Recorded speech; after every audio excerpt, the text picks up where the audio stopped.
So we've heard about spirituality and we've heard about conserving the environment. So do they both really go hand in hand?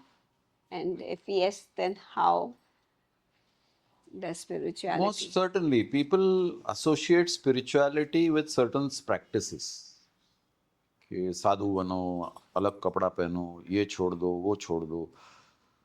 That is not spirituality. Spirituality is being in tune with the spirit. So you need to define what is spirit. Spirit is pure energy. The whole universe is pure energy. It gets manifested in different forms. As long as you are in sync with the energy, then irrespective of the form that the energy acquires, you are in sync with all the forms. So when you say be spiritual, it is a concept of all inclusivity. Then there is no distinction ki you are a female, I am a male, or you're fair and I am dark, or you are rich and I am poor. All these become then narratives. Ki whenever you go into differentiation, there is always a level. And somebody is at a higher level, somebody is at a lower level, in whatever field you are comparing. In spirituality, there are no levels. Spirit exists in anything and everything. When I say spirit, I mean the universal energy, or colloquially known as Prana Shakti, is present in everything. So let's take the common example of electricity. It's there in the bulb, it's there in the television, it's there in the refrigerator, it's there in the oven, it's there in the iron.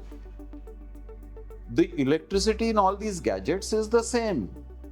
The gadgets are different in look, they are different in size, they are different in performance.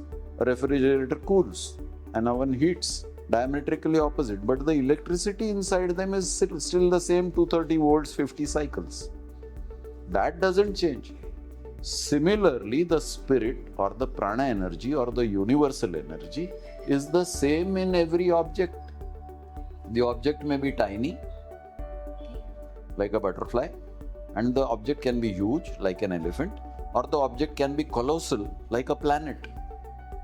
Even the planet has energy because it is rotating and revolving. Yes. So which energy? The same prana energy. So when you talk of spirituality, you are essentially talking of energy. Okay. Anything that supports the objective of the energy is spiritual. Okay. And if you are supporting the energy, then you are supporting the creation of the energy, that is conserving. So conserving and spirituality go hand in hand. Hand in hand. Yes. So if you're not spiritual, so will you be? Not necessarily. I'm not spiritual because I don't believe in spirit. I don't believe in God. I don't believe in energy. I believe in my existence. And I'm still a good human being. Okay. So I'm conserving things. I'm not destroying things unnecessarily. I'm not using things injudiciously. But I'm an atheist. At the same time, you can. At the same time, I can be a good conservationist. Conservationist, yes. Okay, so there's no difference, like whether you are spiritual or not. If I am spiritual, I have to be a conservationist. But if I am an atheist, it's a choice. I can be a conservationist or I can be utterly destructive. Okay. So like they But say... if you say I am a spiritual person, then you dare not be destructive because spirituality is about creativity. Yes. So like they say, kan kan mein Bhagwan hai. Yes. So it is... I mean, whether you believe that or you don't believe is... If you look at Bhagwan as spiritual, then yes. Otherwise, if you look at Bhagwan as religion, then no. Okay. So like they say, talk to the plants and all. It makes a difference. We've heard of If I can talk to a human being or I can talk to a dog, why not to a plant? If you do a that... dog doesn't speak English. No. I speak to my dog in English. Why can't I speak to the plant? It's the same thing. It's what is speech? Speech is a vibration. So talking to a plant is only communicating through vibrations. If my dog understands my English command, he understands the vibration, the tone of my voice, what I'm expecting. Repeatedly, I'm using the same word. He knows that this word means this. Same thing happens with the plant. Plants. My intention is important in my communication. Okay. But it really works. Right. Okay. Proof of the pudding is in eating the pudding. Eating the pudding. You don't have to believe me. Yeah, that's there. Very true. So, like, I mean, if you talk, like, people will say, okay, this is very weird what she's doing. Screw dila hai. हाँ, plant से बात कर रही है. But then why screw is not dila when I'm talking to the cat or the dog? हाँ, That is accepted norm in the society. This is not an accepted norm in accepted. the society. That's the difference. difference. Whatever you do which the society finds not common is weird. But if you see a society doing something which is common, okay, ये तो होता है. Now you are accustomed to people talking to your dog in Hindi or English or Marathi, the languages you know. And suppose you find a guy speaking in Chinese to a dog, you will still pause and wonder, ये क्या बात कर रहे हैं? कुत्ते से कौन सी भाषा में बात कर रहे हैं? Chinese में बात कर रहे हैं. And nowadays you get a lot of videos on YouTube where Yes. the Chinese people are talking to the dog in Chinese. Ni hao. So, what about the technology also? Like, so if yours, will that have anything to do with spirituality or technology? You're trying to conserve, you're harming the environment. What is technology? Technology is the harnessing of the energy at elevated levels. When I say elevated, I don't mean in terms of frequency or amplitude. When I say elevated, better understanding of energy. So today my handheld mobile gadget is equivalent to a laptop. Definitely. So it is an elevated experience of the same technology which was on the laptop. And today I'm talking laptop, but I started using computers as big dabbas, which occupied huge space. Then it became a nice compact laptop which I could carry on my shoulder. And today it's a small mobile which I carry in my pocket.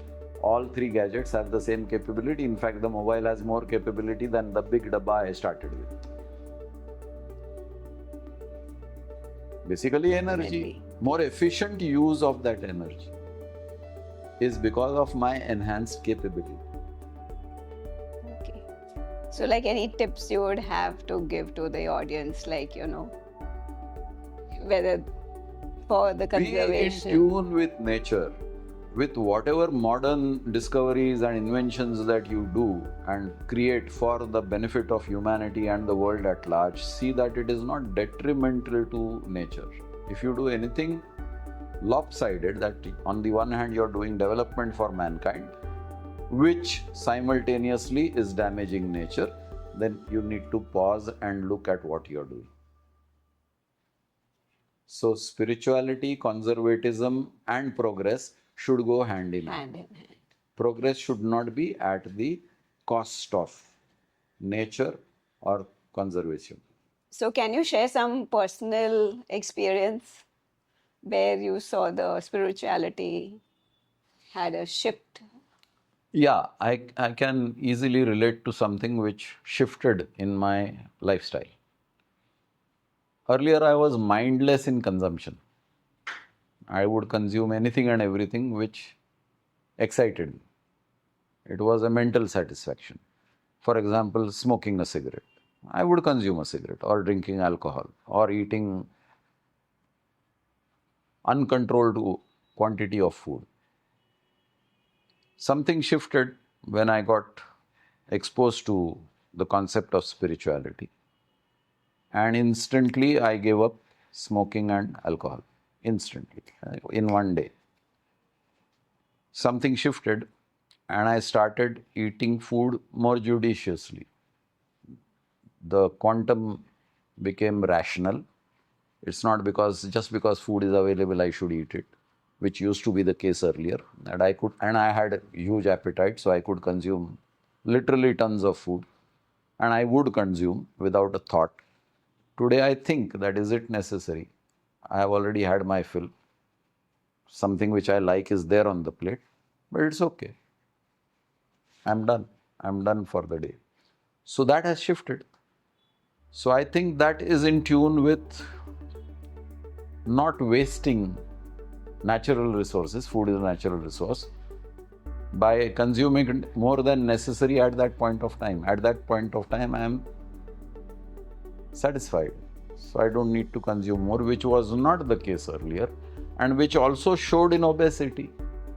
There were bulges here and there, which started trimming down automatically without a dietitian, if I may say so.